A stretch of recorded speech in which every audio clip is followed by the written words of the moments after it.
सुप्रभात बच्चों, आप सभी का दिन मंगलमय हो। एकादशी कक्षा में आप सभी का स्वागत है। आइए संस्कृत व्याकरण से आज की श्रृंखला में एकादशी कक्षा में शब्द रूपों का अध्ययन करते हैं। बच्चों, आपके पाठ्यक्रम में शब्द रूप संख्या में तो काफ़ी निर्धारित किए गए हैं, परंतु ये ऐसे शब्द रूप हैं जिनका अध्ययन आप बार बार पढ़ चुके हैं। सबसे पहले आपके पाठ्यक्रम में है बालक शब्द रूप। बालक शब्द रूप 5वीं कक्षा से आरंभ कर देते हैं पढ़ना।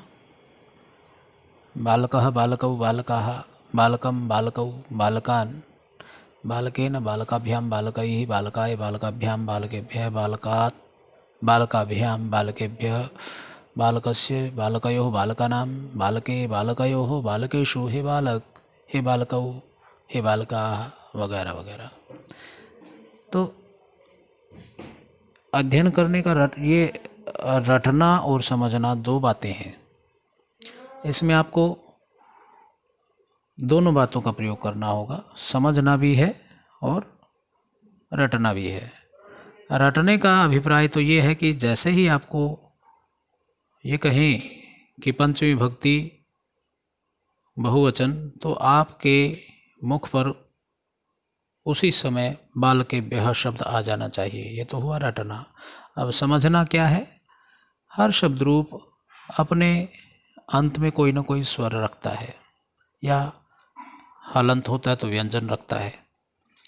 तो अंतिम स्वर या व्यंजन जिस शब्द रूप के अंत में होता है, वो कोई एक शब्द रूप याद कर लो, उसके साथ संगति करते हुए बाकी शब्द रूप भी उसी प्रकार से चलते हैं।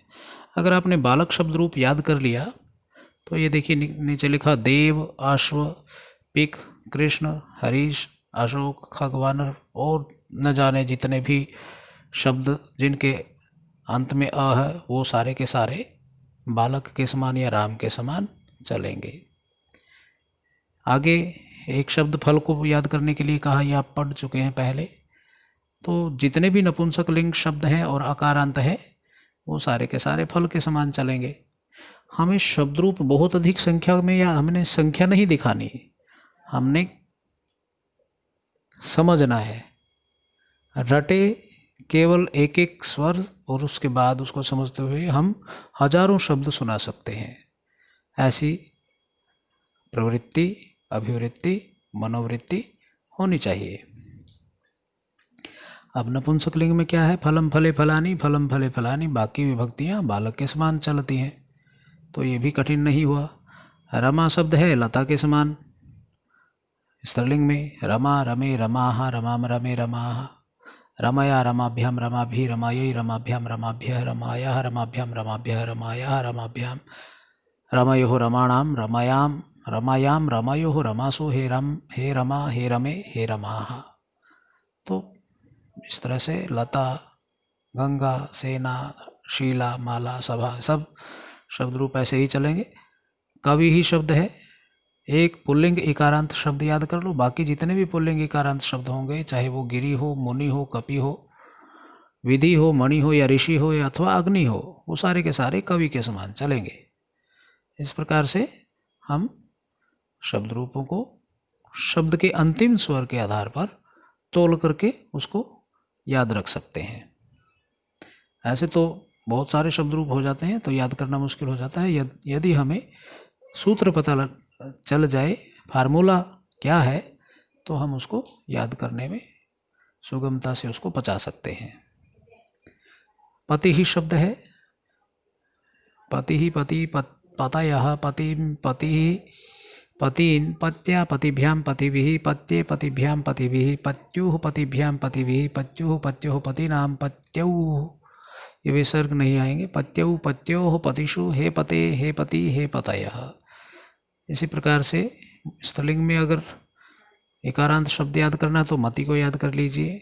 यहाँ ऑप्शन में 2 शब्द बन रहे हैं, चतुर्थी विभक्ति, पंचमी विभक्ति, षष्ठी विभक्ति, सप्तमी विभक्ति के एक वचन में। तो एक शब्द हमें नपुंसक लिंग में एकारांत याद करना है तो वारी को देख लें।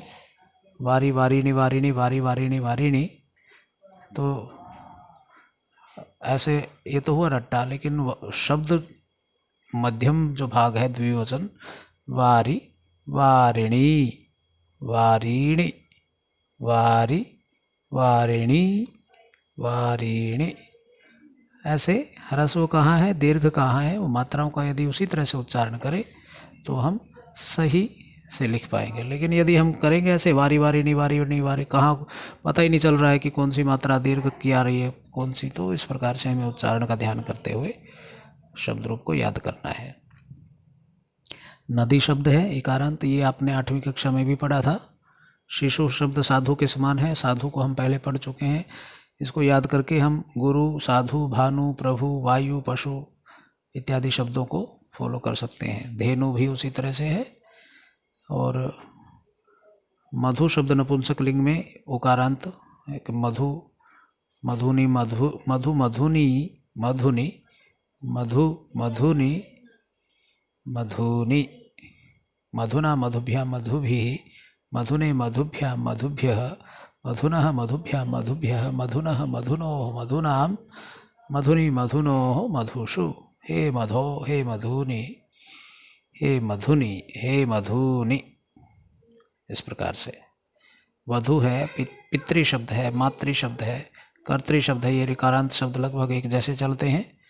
कर्तृ शब्द भी हुआ। अब है हलंत शब्द, राजन शब्द है, 9th क्लास में हमने पढ़ा है। तो ये हम अलग नहीं कुछ भी कर रहे हैं, ये सारे के सारे शब्द रूप हम पहले से ही पढ़ चुके हैं। गच्छन है, भवत शब्द है, आत्मन शब्द है, विद्वत शब्द है, चंद्रमस शब्द है, वाक शब्द है वाणी।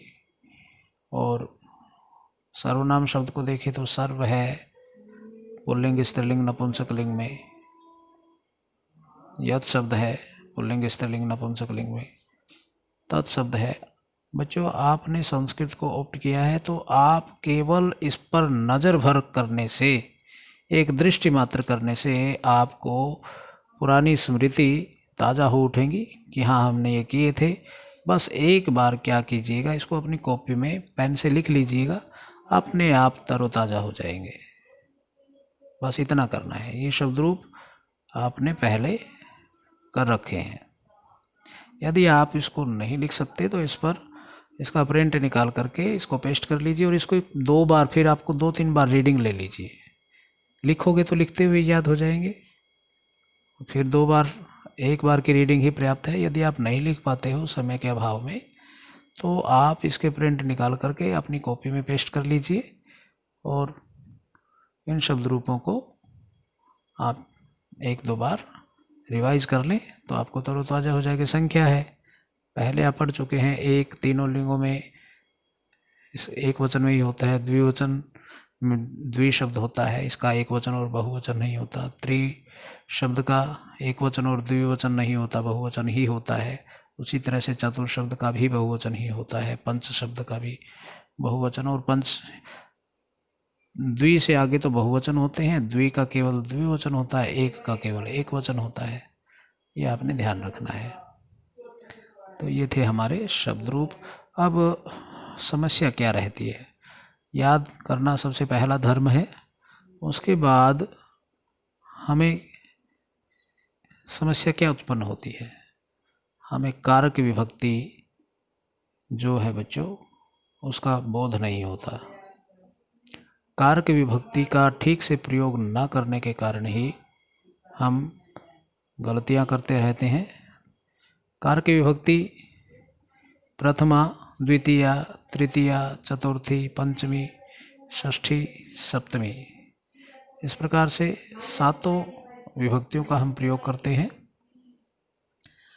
और इनके कारक चिन्ह हैं, कर्ता ने कर्म को कर्ण से या के द्वारा, संप्रदान के लिए अपादान पंचमी विभक्ति से, जिसमें जुदाई या अलग होना प्रदर्शित किया जाता है। संबंध षष्ठी विभक्ति होती है, जिसका चिन्ह है काके की, रारेरी या नानेनी। अधिकरण में या पर सप्तमी विभक्ति का प्रयोग होता है। और संबोधन हे, अरे, आहो, भो इत्यादि जो साइन ऑफ एक्सक्लेमेशन भी लगता है। और विस्मय करने वाले जो शब्द होते हैं, विस्मित करने वाले, हैरान करने वाले जो शब्द होते हैं, उसमें संबोधन का प्रयोग होता है। ये हिंदी में भी ये कारक चिन्ह हम पढ़ते आए हैं।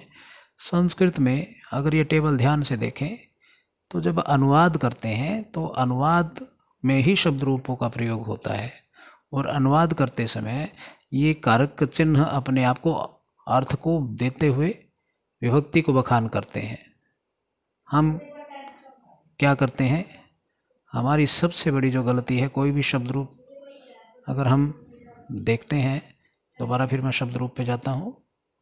मान लो हमने ये कवि शब्द उठाया। अब हम कवि शब्द को जब पढ़ते हैं, कवि ही कवि कवयः, कवि शब्द को जब हम पढ़ते हैं तो हमारे मन में इसका केवल एक ही अर्थ रहता है। कवि का अर्थ कविता करने वाला कोई व्यक्ति विशेष। लेकिन जब कवि शब्द रूप का हम अध्ययन करते हैं तो इसके 7 विभक्ति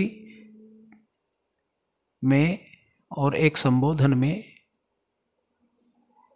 3 वचन हो गए, एक वचन, द्विवचन, बहुवचन, तो 7 विभक्तियां, एक संबोधन, टोटल हो गए 8। और फिर इनके एक वचन, द्विवचन, बहुवचन 3, ये 8 मल्टीप्लाई 3, तो उत्तर है 24। एक कवि शब्द अपने 24 मीनिंग रखता है, 24 मीनिंग है। हम कवि ही प्रथम विभक्ति एक वचन का अर्थ भी कवि समझते हैं कि इसका अर्थ भी कवि है। कविशु कहा, अगर सप्तमी विभक्ति बहुवचन में चले गए तो उसका भी हमारे मन में यही मीनिंग आता है कि इसका अर्थ कवि है। जबकि कविशु का अर्थ कवियों में, कविना का अर्थ कवि से, कवये का अर्थ है कवि के लिए, कवि भी ही का अर्थ है कवियों के द्वारा। जब तक हम कवि शब्द का एक ही अर्थ जिसके पीछे लगे रहते हैं उसको छोड़ करके, जब तक हम अलग अलग विभक्तियों में और अलग अलग वचनों में उसके अर्थ को नहीं चिंतन करेंगे, विचारेंगे नहीं, तो हम शब्द रूप को जब फिल करते हैं तो वो हमेशा गलतियां करते रहते हैं, क्योंकि हमारे मन में उसका एक ही अर्थ रहता है। तो जब आप वाक्य में प्रयोग कर रहे हो शब्द, तो वाक्य की सेंस, उसका मीनिंग, उसका अर्थ, उस पर आपको जाना होगा। वहाँ पर जाइए, वाक्य क्या मीनिंग दे रहा है, और ब्लैंक में हम अनुमान से कि भाई इस वाक्य का, मान लो हम कहते हैं डैश माता ने खाना खाया, ब्रैकेट में लिख दिया राम, माता ने खाना खाया, राम को भरना है ब्लैंक में। तो इसका हम दिमाग से सोचेंगे कि भाई ब्लैंक में क्या आना चाहिए, राम की माता ने खाना खाया। अब ये की जो चिन्ह है, की चिन्ह को हम कारक विभक्ति की जो टेबल देखें तो यहाँ पर की आता है षष्ठी विभक्ति में, काके की। अब की आया है तो की से हम षष्ठी विभक्ति लगाएंगे तो राम का अर्थ हो जाएगा रामस्य, संबंध कारक में। जब तक हम ये चिंतन खुद नहीं करेंगे, खुद एक बार अप्लाई करके नहीं देखेंगे, तो शब्द रूप में निरंतर गलतियां करते रहेंगे। तो बच्चों, शब्द रूप भरना कठिन नहीं है, शब्द रूप याद करना कठिन है। और याद करने में भी बच्चे बहुत मेधावी होते हैं, बड़े अच्छे बच्चे होते हैं संस्कृत वाले, याद तो कर लेते हैं, लेकिन आज थोड़ा सा, मुझे माफ़ करना, थोड़ा सा बच्चा, आज का बच्चा लिखने में आलसी हो गया है। वो लिख कर देखने में, क्योंकि सारी सुविधाएं, कंप्यूटर हो गया, टाइपिंग हो गई, टाइपिंग से और कंप्यूटर से जो हमारी टंकन तो ठीक हो जाएगा, परंतु जो लिखने की गति है, लिखने में जो विभक्ति, लिखने में जो मात्राएं हैं, विसर्ग है, हलंत है, अनुस्वार है, इनका प्रयोग कहाँ पर होना है, वो हमारा जो अशुद्धियाँ हैं वो ज्यों की त्यों बनी रहेंगी। उनको भी हमने दूर करना है। तो लिख करके देखिए भाषा, जब तक भाषा लिखेंगे नहीं तब तक भाषा गलतियों से परिपूर्ण रहती रहेगी। उसको दूर करना है, लिख कर अभ्यास करना है, बोल कर अभ्यास करना है, तो हम भाषा में पारंगत हो जाएंगे। उम्मीद करता हूँ आज के इस व्याख्यान से आप लाभान्वित हुए होंगे और आप इन शब्द रूपों को देखिए। ये एक बात ध्यान दीजिए, इस चैप्टर में वो सारे के सारे शब्द रूप मैंने डाल दिए हैं जो आपके पाठ्यक्रम में एनुअल में मार्च में सिलेबस में निर्धारित किए गए हैं। परंतु ध्यान दीजिए, संस्कृत में शब्द रूप और धातु रूप अगर 10 दिए हैं तो 5 में से ही आ जाता है 50%।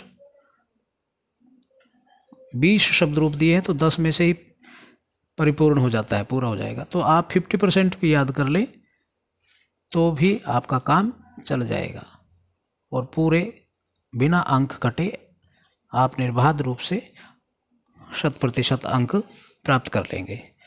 लेकिन अगर ज्ञान प्राप्त करना है तो ये सारे के सारे शब्द रूप आप याद कीजिए, और यदि अंक प्राप्ति है तो 50% से भी आपका कार्य चल जाएगा। ये मैं एनुअल की बात कर रहा हूँ, जो मार्च की परीक्षा में बोर्ड से CBSE से पेपर का निर्माण होता है, उस को ध्यान में रखते हुए, मद्देनज़र रखते हुए मैं ये आपको बता रहा हूँ।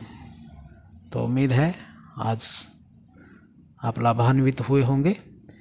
एक बार घर जा कर के, घर पे तो सॉरी बैठे ही हैं, माफ़ कीजिएगा, घर पर इसका अभ्यास करें, लिखें, याद करें, तो आप पारंगत हो जाएंगे।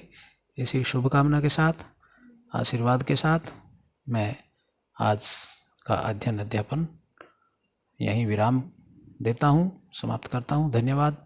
शुभ दिन की शुभकामनाएं।